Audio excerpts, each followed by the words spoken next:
the chairperson of Dialogue Fiji, the president of the Nandi Chamber of Commerce, distinguished panel members who are here this afternoon, representatives of the private sectors, the executive officers, some I can see from here, development partners, members of the civil society, members of the media, ladies and gentlemen. Bulubinaka, and a very good evening to you all. And thank you for inviting me to deliver the keynote address at this important National Budget Forum. And I wish to sincerely acknowledge and thank Dialogue Fiji and the Nandi Chamber of Commerce for organizing this important event and for bringing the budget discussion to stakeholders and the communities in the Western Division. Government greatly values initiatives such as this that promote open, transparent, and constructive dialogue, thereby providing opportunities for every Fijians to better understand the national budget, exchange views, and engage meaningfully in discussions in our country's economic future. The national budget affects every Fijian. It determines how government raises and spends public money to deliver the services that people rely on every day. It influences our schools and hospitals, our roads and infrastructure support for businesses and farmers, assistance for our vulnerable communities and families, and ultimately the future direction of our economy, for our country. And that is why forums such as this are so important.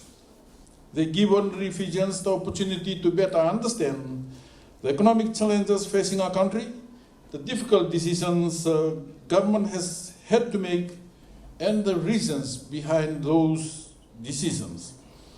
They also provide a valuable opportunity to ask questions, share views, and be part of the national conversation about Fiji's future. A similar post-budget forum was held in Suva, as shared by the chairperson of Dialogue Fiji. It provides an opportunity for the public to discuss and better understand the 2026-2027 national budget. And ladies and gentlemen, by now, most of you would have the details of the budget which I presented on the 26th of June last month. And this afternoon, rather than simply repeating the budget announcement, I would like to explain the thinking behind the budget, the difficult choices government had to make, and why we believe this budget provides the most responsible path forward under the current circumstances. As many of you know, the 2026-2027 national budget is deemed a responsible budget for a sustainable future. The budget projects total revenue of around 3.82 billion and total expenditure of 4.87 billion, resulting in a fiscal deficit of approximately 1 billion, equivalent to 7% of GDP. Public debt is projected to reach approximately 12.6 billion, or 84.8% of GDP by the end of 2027. So this budget was prepared during one of the most challenging periods Fiji has faced since COVID-19. The global fuel crisis has had a significant effect on our economy, reducing government's expected revenue by around 200 million, while at the same time increasing the cost of supporting households, businesses, and delivering essential public services. Faced with these challenges, government had to make some very difficult but necessary decisions. At the same time, government had to provide funding for several national priorities, including the general election, the constitutional referendum, the national census, and the commencement of major capital projects that will support Fiji's long-term development. To accommodate these priorities, Government reduced operational expenses across ministries by around 10%. We reduced travel, workshops, communication, maintenance, operational goods and services, and a range of discretionary spending. As a result, overall expenditure has largely been maintained at around the current year's level, despite these additional commitments. So whenever people say that government should have produced a much smaller deficit, it is worth asking what they believe should have been done differently. Every dollar that is removed from the budget has consequences on our people, the businesses, and the community. For example, should government have reduced the salaries of more than 42,000 public servants, affecting the livelihoods of almost 200,000 Fijians who depend on those incomes?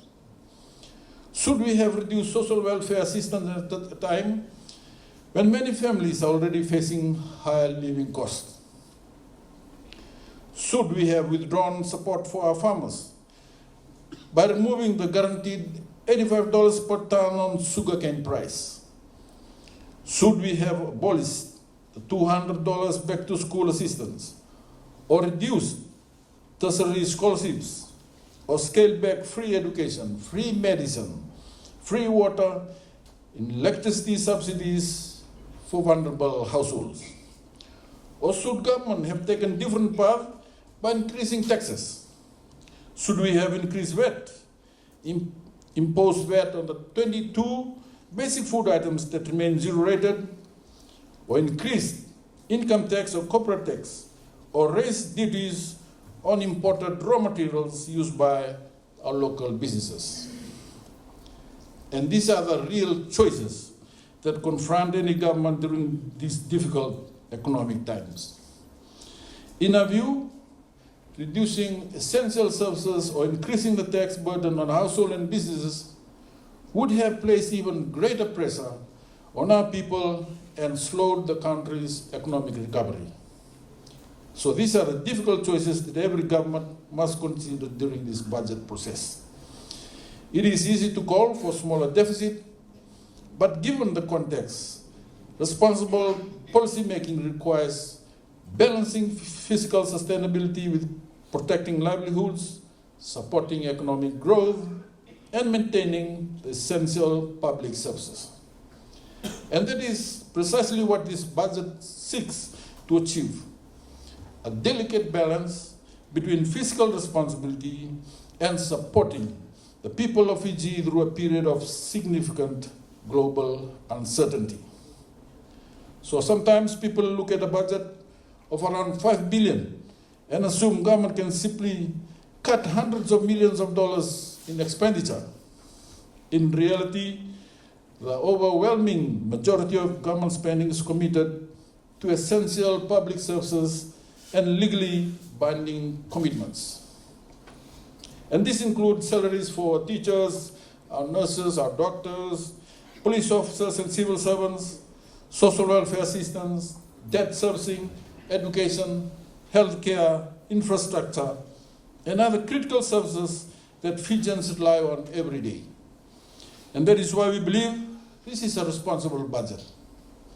We made a conscious decision not to increase taxes on our people or our businesses. We chose not to reduce essential public services or support for our vulnerable households. Instead, we focus on protecting livelihoods, supporting economic recovery, investing in our future, and maintaining fiscal sustainability. So in our view, that is what responsible fiscal management is all about.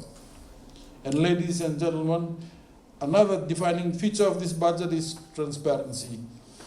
We have been open and candid about the fiscal challenges facing our country. Rather than avoiding difficult conversations, we have presented the facts as they are and outlined a clear strategy to restore fiscal sustainability over time. We have acknowledged that almost 80% of government expenditure is recurrent or operational spending, amounting to nearly $4 billion every year. This means that every working day, government requires approximately 9 million simply to keep essential public services operating. While these expenditures are necessary to deliver education, healthcare, security, and other vital services, this spending pattern is not sustainable in the long term if we are to accelerate economic growth and improve national productivity in the future. Our objectives, ladies and gentlemen, therefore, is to gradually rebalance government expenditure by increasing investments in productive infrastructure and other capital projects while moderating the growth of recurrent expenditure. This will strengthen Fiji's productive capacity, support private sector investments, and create greater opportunities for future generations. And government is firmly focused on long-term economic transformation. Some have suggested that government should be thinking beyond the immediate challenges. In fact, that is what this budget does. While it responds to today's economic pressures, it also lays the foundation for a stronger, more productive, and more resilient economy for the future. We have already commenced 4 major national infrastructure programs in health, roads, water, and wastewater and flood alleviation with a combined investment exceeding 2 billion over the next 4 to 5 years. Financing arrangements for approximately 1.5 billion of these projects have already been secured with our development partners, providing certainty that these investments will proceed. And beyond these initiatives, our state-owned enterprises are advancing significant investments in renewable energy, port development, and airport expansion. Collectively, these public investments represent well over 5 billion that will modernize Fiji's infrastructure, improve national resilience, strengthen productivity, and lay the foundation for stronger and more inclusive economic growth in the years ahead. And these are not simply construction projects. They are strategic investments that will strengthen Fiji's productive capacity, improve climate resilience, reduce the cost of doing business, create employment opportunities, and support stronger, more sustainable long-term economic growth. As these projects move from planning stage into construction and implementation, government's investments in infrastructure will increase, creating jobs, supporting local businesses, and stimulating economic activity across the country. And this is how we build a stronger economy, not just for today, but for future generations. And that is what we mean by long-term economic transformation. Ladies and gentlemen, there has also been a lot of discussion about the rising cost of living and how government has responded to the global fuel crisis. I believe government acted early and decisively. We did not wait for the situation to become worse before taking action. Just weeks before the budget, the FCCC announced increases in bus fares and electricity charges due to rising global fuel prices.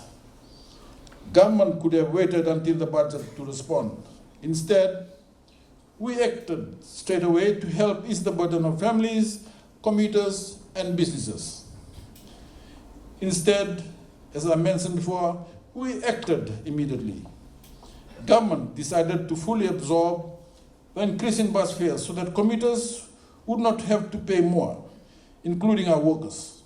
We also absorbed the increase in electricity charges for households earning less than 30,000 a year and for eligible small businesses. We acted quickly because we understood that many families and businesses need support without delay during the tough period. These measures are sometimes taken for granted, but they have made a real difference to thousands of Fijians by helping families and businesses cope with high living costs. Recently, the International Monetary Fund completed its Article 4 consultations with Fiji, and one of its recommendations was for government to increase VAT to 15% to strengthen public finances. Government carefully considered all the available options. After weighing the impact on families and businesses, we decided not to increase VAT. We also decided not to increase income tax or corporate tax or impose VAT on the 22 basic food items that remain zero rated. We made these decisions because we recognize the cost of living pressures that many Fijians continue to face. So instead, we chose to keep taxes stable while providing targeted support to those who need it most through our social protection programs. And in our view, this was the most balanced and responsible approach under the current circumstances. And ladies and gentlemen, questions have also been raised regarding the temporary tourism tax. Let me explain the rationale. This measure has been introduced primarily to support Fiji Airways, which has experienced a significant increase in fuel costs due to the global fuel crisis.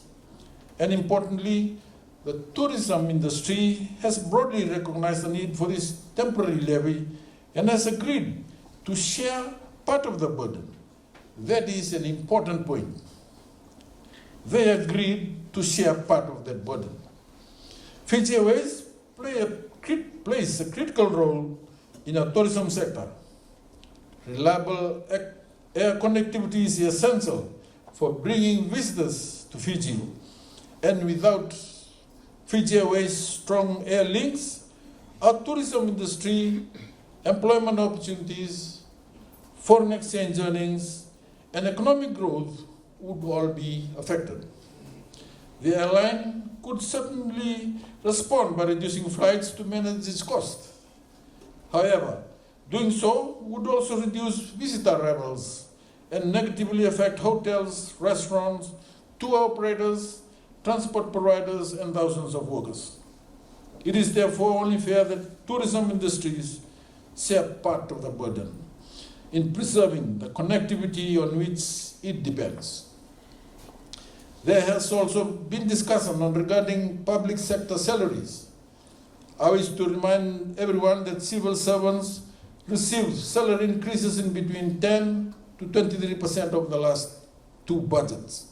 After many years of wage stagnation, this government restored dignity to the public service. In contrast, several advanced economies are currently reducing the size of their public service. For example, the government of New Zealand has announced plans to reduce approximately 8,700 public sector positions over the coming years. In Fiji, despite the fiscal pressures we face, government has chosen not to reduce salaries and not to retrench public servants. We believe protecting employment during a crisis is the responsible course of action. Government also recognizes that sustainable economic growth cannot be delivered by government alone. The private sector is essential and central to investments, to innovation, to employment, and to productivity. And finally, I wish to emphasize one important point. This budget has been prepared using a cautious and prudent approach, taking into account the significant uncertainties in the global environment. The global fuel crisis may ease sooner than expected, international economic conditions may improve, tourism performance could exceed current expectations, government revenue may also recover more strongly than projected, and if these positive developments occur, they will provide greater flexibility to strengthen fiscal outcomes and support further investments in Fiji's future. And if that happens, Fiji's fiscal outcome will also improve. Our deficit could fall below 5% of GDP.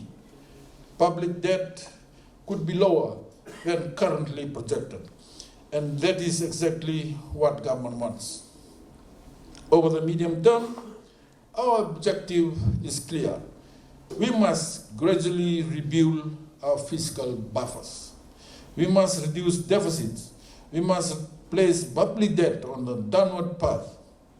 And more importantly, we must restore the fiscal space needed to respond effectively to future shocks, whether they be cyclones, pandemic, global conflicts, or other unforeseen circumstances.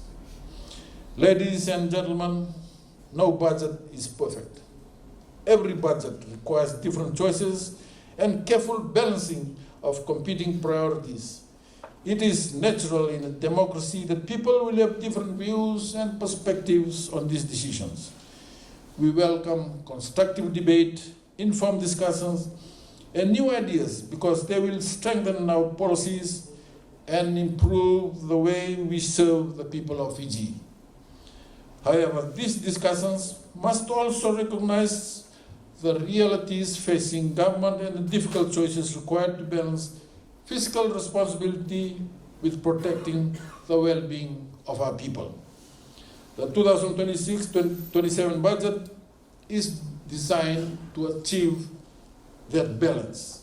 It supports households during challenging periods, avoids placing additional tax on families and businesses, protect essential public services, and provides the foundation for major investments in infrastructure and economic development. At the same time, it begins the transition towards a stronger, more productive, and more resilient economy.